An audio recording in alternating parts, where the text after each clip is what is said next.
My name is Nancy, and at 31, you'd often find me nestled in the local library, my sanctuary amid a sea of books and dusty shelves. It wasn't glamorous, but it was my little corner of the world. I've always preferred the quiet, embracing an understated life away from the spotlight. Living in a small town where gossip spread faster than the wind, my days settled into a predictable rhythm. Wake up, work, and then return home to my cozy apartment, filled with secondhand treasures and stacks of books. To some, my social life might have seemed non-existent, and while I thought I was okay with that, deep down, I knew I was merely convincing myself. Then, one ordinary day, Raymond walked into the library. He was on a quest for something new to read, and his easy smile and warm voice felt like a ray of sunshine breaking through the clouds. "Hey, could you help me find a book?" "I'm feeling adventurous," he said, his eyes twinkling with curiosity and mischief. "Sure. What genre are you interested in?" I asked, adjusting my glasses and trying not to get lost in his gaze. "I don't know. Surprise me," he replied, his grin hinting at the joy he found in this small challenge. That was the moment everything changed. Our chat quickly became the highlight of my days. At first, we exchanged book recommendations, but soon our conversations blossomed into discussions about our lives, thoughts, and dreams. Raymond was different. He genuinely listened, making me feel heard and valued, a sensation that was both foreign and exhilarating. One day, leaning over the counter with a playful spark in his eyes, he said, "You know, Nancy, you're the most interesting person I've met in this town. Why do you hide in here all day?" I laughed, surprised by the sound. "Well, where else would I go? It's not like this town is brimming with excitement," I replied. "Maybe you just need someone to explore it with. How about dinner tonight? My treat." I hesitated, unaccustomed to such attention. "I don't know, Raymond." He quickly interjected, "Come on, what's the worst that could happen? You spent an evening out with a guy who appreciates your book recommendations. I promise to make it worth your while. You can show me this hidden gem of a town." His confidence was contagious, and despite my reservations, I agreed. "Okay, but no fancy places. I don't do well with all that pomp," I warned. "Deal?" he said, his smile lighting up the room. "I'll pick you up at 6. Wear something comfortable." That night changed everything. Raymond introduced me to parts of the town I'd never explored, despite having lived there my whole life. He made me laugh, really laugh, in a way I hadn't realized I was capable of. He listened to my stories, my dreams, and even my fears, never making me feel insignificant. As we walked back to my apartment, he stopped, his expression serious. "Nancy, I know we've only just met, but there's something about you. You're not like anyone I've ever met. You're genuine, and in a world full of pretense, that's incredibly rare." I was speechless. No one had ever spoken to me with such sincerity. Raymond gently placed a finger on my lips. "You don't have to say anything. Just know that I see you, Nancy. I see the person you truly are." He had a way of making my days shine. His affection and kindness painted my ordinary moments in vibrant colors. With every sweet word he spoke, I began to believe in myself a little more. When he proposed, it felt surreal. His earnest eyes asked, "Marry me, Nancy. I can't picture my life without you." My heart surged with joy, and without a second thought, I whispered yes. But before we could dive into wedding plans, a significant hurdle loomed: meeting his parents. Raymond warned me that they held high expectations, but he reassured me, "They'll adore you once they see how wonderful you are." Despite his words, anxiety gnawed at me as I rummaged through my closet, aiming for an outfit that whispered modesty yet respect. On the day of the meeting, I settled on a simple blue dress, hoping it would be the perfect choice. As we drove to his childhood home, Raymond seemed distracted, more interested in the music than the upcoming introduction. His relaxed demeanor only intensified my nervous anticipation. Upon arriving at the house, my heart raced under the weight of Raymond's earlier warnings. The dinner that followed felt more like an interrogation than a warm family meal. His parents peppered me with questions, and I struggled to showcase my genuine love for my job at the library, hoping to make a good impression. Meanwhile, Raymond remained unusually quiet, offering little support as I navigated the tense conversation. After dinner, the ride home was steeped in heavy silence. I felt not only disappointed by the evening, but also disheartened by Raymond's unexpected distance. "I thought you said they'd warm up to me." I voiced my feelings, hoping to express my unease. Raymond shrugged, his demeanor casual. "Give it time. They just need to know you better." His words did little to ease my concerns. As the weeks went by, it became painfully clear that despite several more dinners, Raymond's parents were not warming up to me at all. Instead, they seemed to view me as an opportunist, an unfair judgment that couldn't have been further from the truth. I had never cared about Raymond's money. In fact, I hadn't even known he had any until he mentioned it one evening. "My parents are pretty old-fashioned," he said, a hint of frustration in his voice. "They worry about things like money and status." Then one night, he came home looking unusually solemn. "Babe, we need to talk," he said, avoiding my gaze. My heart sank. "What's wrong?" I asked, feeling a knot form in my stomach. "It's my parents," he began, finally meeting my eyes. "They're insisting we sign a prenup." The word hit me like a slap, harsh and unnatural. "Raymond, you know I don't care about your money, right?" He sighed, running a hand through his hair. "I know, and I don't care about it either, especially when it comes to us. But they're adamant. They think it'll protect both of us or something." Hurt washed over me. It felt like they were already betting on our failure. Yet my love for Raymond outweighed my irritation over his parents' demands or any silly document. "Fine," I said, sharper than I intended. "Let's just sign it and be done with it. Your money, my money, it doesn't matter. I just want you." Raymond looked relieved, which irked me a bit. "Thank you, babe. I hate this as much as you do, but it's just a piece of paper. It won't change anything between us." So we signed the prenup, drafted by a lawyer his parents insisted on, ensuring that neither of us could touch the other's assets if things went south. Signing felt like a declaration of distrust before we'd even begun our journey together. But I pushed those thoughts aside. I was in love, and isn't love supposed to conquer all? Our wedding was simple, just as I had always wanted: a few close friends, an intimate ceremony, and a vow of forever. I moved into Raymond's home shortly after. It was a lovely place, not too fancy, but a world away from my old apartment. Raymond's parents lived nearby, which I soon discovered meant unexpected visits that felt more like inspections than warm family interactions. Life with Raymond initially seemed like a fairy tale, but it didn't take long for the sheen to fade, revealing a grim reality underneath. The transition wasn't sudden, but the signs were there, slowly chipping away at what we had built. His mother, Sophia, was the first crack in our perfect picture. She would drop by unannounced, her eyes scanning the house as if taking inventory. "Remember, this is Raymond's house. Everything here is his," she would remind me pointedly. I maintained my composure, replying, "I'm well aware, Sophia. I'm not here for your son's things. I love him," she scoffed, her tone dripping with disdain. "Love doesn't pay the bills, dear. Just remember, if you ever leave, you take only what you brought, nothing more." One day she paraded around the house, pointing out every piece of furniture, every appliance, and every knick-knack that belonged to Raymond. "See this couch? Raymond's. That painting. Also Raymond's. Just a reminder, dear, if things go south, you have no claim to any of it." Her voice dripped with venomous sweetness, relishing the chance to remind me of my supposed place in their world. Raymond's father, Henry, was no better. He and Sophia acted like they owned our home rather than just visiting. They would demand coffee as soon as they walked in, as if to reinforce their dominance in our space. The moment they arrived, their criticisms were immediate. My coffee was either too weak or too strong. Then they'd plot themselves in front of the TV, expecting me to cater to their every whim. "Grab us some of those chips, will you?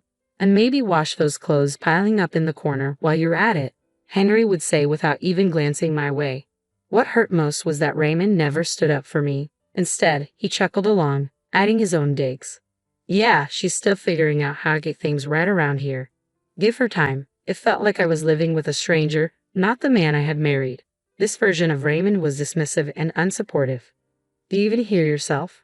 How can you let them treat me like this?" I confronted him once his parents had left. His response always diminished my feelings. "Baby, they're just set in their ways. You know how old people are."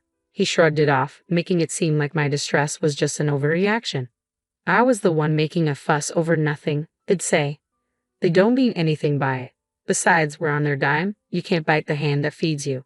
That comment hit like a slap to the face, revealing their true feelings. I was just a freeloader. A woman who had married into their little empire, expected to follow their rules or leave. My job at the library, which I cherished, was nothing but a joke to them, a reason for them to look down on me. Days blurred together, each one as monotonous as the last, until that unremarkable Tuesday when everything changed. I was shelving books at work when a sharp pain seized my stomach, doubling me over. This wasn't just stress. It felt serious. The next thing I knew, I was in the hospital, the sterile scent of antiseptic hanging in the air. Alone in that hospital bed, without a single message or call from Raymond, I hit a new low. Just when I thought things couldn't sink any deeper, there was a knock at the door. A man stood there, looking completely out of place in my sterile hospital room. He wore a suit and held a briefcase. "Nancy?" he asked. "Yes, that's me. Who are you?" My voice was weak, strained from pain and endless disappointments.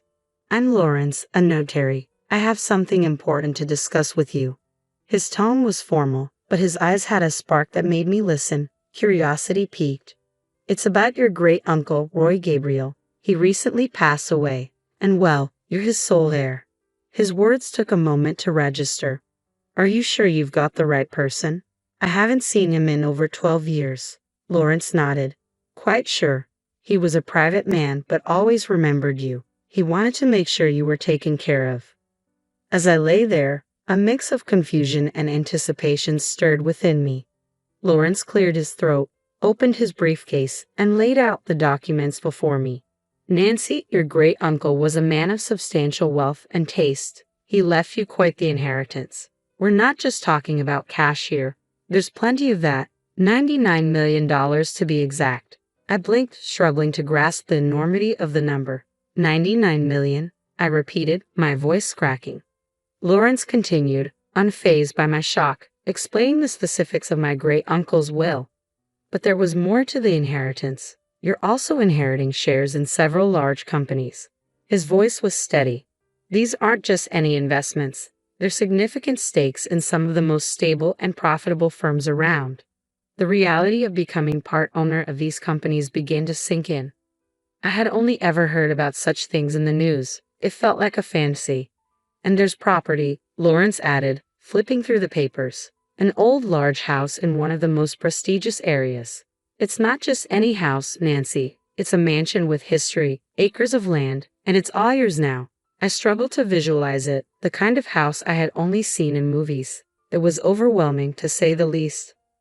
"Don't forget about the antique car," he added with a knowing smile, as if anticipating my reaction. "A classic, fully restored and in mint condition. It's a collector's dream." I chuckled, feeling the situation teeter on the edge of the surreal. "An antique car too. What am I going to do with that? I barely drive as it is." Lawrence's smile widened. "Well, it's yours to do with as you please. Maybe take it for a spin now and then. And there's the furniture and paintings inside the house. Genuine antiques. Some of them centuries old. Your great-uncle had an eye for the finer things in life." The room felt smaller, the air thickening as I tried to absorb everything he was saying. So, I had inherited a fortune, a company, a mansion, an antique car, and a collection of art and furniture. That's unbelievable. "It's all yours, Nancy. Your great-uncle wanted to ensure you were well taken care of. It seems he saw something special in you." Special. I felt anything but special lying in a hospital bed after the worst few months of my life. Yet here I was, a millionaire many times over, entrusted with a legacy I hadn't even known existed. "Thank you, Mr. Lawrence. This is a lot to take in. I don't even know where to start," I admitted, feeling a mix of gratitude, disbelief, and an overwhelming sense of responsibility. "We'll take it one step at a time," he assured me. "I'm here to help you through the entire process." Just then, my phone buzzed, flashing Raymond's name on the screen for the first time in days. Ignoring it, I turned back to Lawrence. "What happens now?" "We'll need to process some paperwork, but the inheritance is yours. Your life is about to change, Nancy." And change it did. After the unexpected windfall landed in my lap, Raymond and his family seemed to turn over a new leaf, or so it appeared. Their daily hospital visits resembled scenes from a sappy movie. Raymond, who couldn't be bothered to check on me before, now hovered constantly, adjusting my blanket with a concerned furrow on his brow. "How are you feeling today, love?" he asked, his voice dripping with sweetness that didn't quite reach his eyes. His mother, Sophia, was even more theatrical. "Darling, I'm going to cook your favorite lasagna when you get back home. Just wait," she said, her smile wide but not quite genuine. It was all too much, too sudden, yet I played along, smiling weakly and thanking them for their care. Suspicion gnawed at me, urging me to see beyond their act. So one day, I decided to do just that after their routine visit. I mustered the strength to slip out of bed and follow them, my heart pounding with each step. Hiding behind a corner, I listened as their true selves unfolded, the laughter echoing in the sterile hospital corridor, harsh and revealing.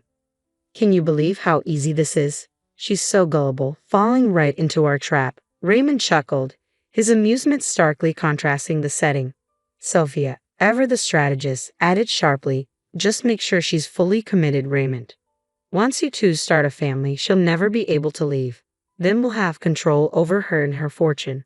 Their cruel, calculated words didn't shock me. I felt disappointment, but no surprise. They had shown their true colors, and I was done painting over them with shades of denial. As I made my way back to my hospital bed, their mocking voices ignited a determination within me. They saw me as merely a ticket to wealth, a tool to secure their future, but I was done playing their game. Lying in that bed, my mind raced, and a clear, firm plan took shape. I was going to turn the tables on Raymond and his manipulative family. They underestimated me, viewing me as weak, but they were about to discover just how wrong they were. Once I was discharged and back at the house that was supposed to be my home, I felt like an outsider. Raymond and his parents were there, their faces adorned with feigned concern and eager anticipation. The atmosphere was thick with unspoken tension. Raymond broke the silence, attempting to mask his greed with a sugary tone. Babe, you're home. How are you feeling? We've been so worried. Ignoring the lump in my throat, I met his gaze, seeing the man I once thought I knew. I'm feeling better, thanks. But we need to talk, all of us. My voice remained steady despite the inner turmoil. Sophia, ever the actress, stepped forward with her hands clasped as if in prayer. Of course, dear. We're here for you, whatever you need. It was now or never. Taking a deep breath, I laid out my stance. I'm filing for divorce, Raymond, and before you ask, no, you won't see a dime of my inheritance. The room fell silent, the air seemingly sucked out of it. Raymond's face paled, his mask slipping to reveal the panic underneath. Divorce? But why? I thought we were happy. The word happy tasted bitter in my mouth. Happy? You, your mom, and your dad have made my life miserable. You've treated me like a servant, not a wife, and now suddenly you're concerned about me because I have something you want.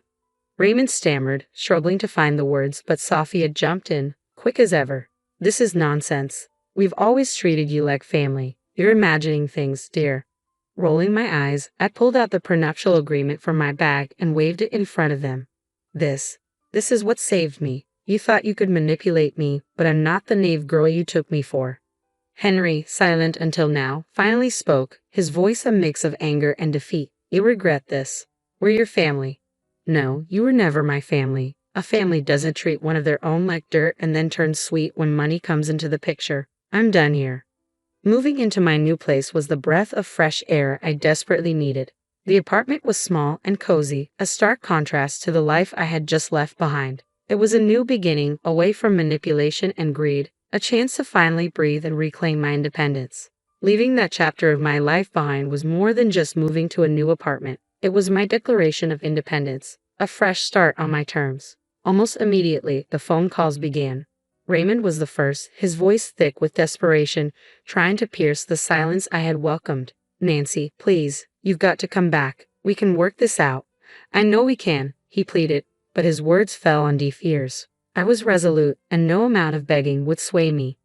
Raymond, it's over. I'm not coming back. You need to accept that, I replied, my voice leaving no room for misunderstanding. Not long after, Sophia made her attempt, her voice a toxic mix of anger and manipulation. Ungrateful. After everything we've done for you, you owe us, Nancy. You're making a huge mistake. I owe you for what, Sophia? For making me feel like nothing more than a burden? No, I don't owe you anything. Hanging up on her felt like shedding a heavy weight, the final severing of ties that bound me to a life of misery. The divorce was a relief, a clean break from a past that had threatened to consume me. Through friends, I heard about the fallout between Raymond and his parents. The irony wasn't lost on me. The very document they had insisted on, the prenuptial agreement, was now the source of their family strife. With my great-uncle's inheritance securely in my name, I found purpose and a way to give back. A significant portion went to charities that mattered to me, causes that would make a difference in the world. But it was the bookstore that became my passion project, a cozy haven for lovers of old and rare books. It was my way of reconnecting with the world on my terms.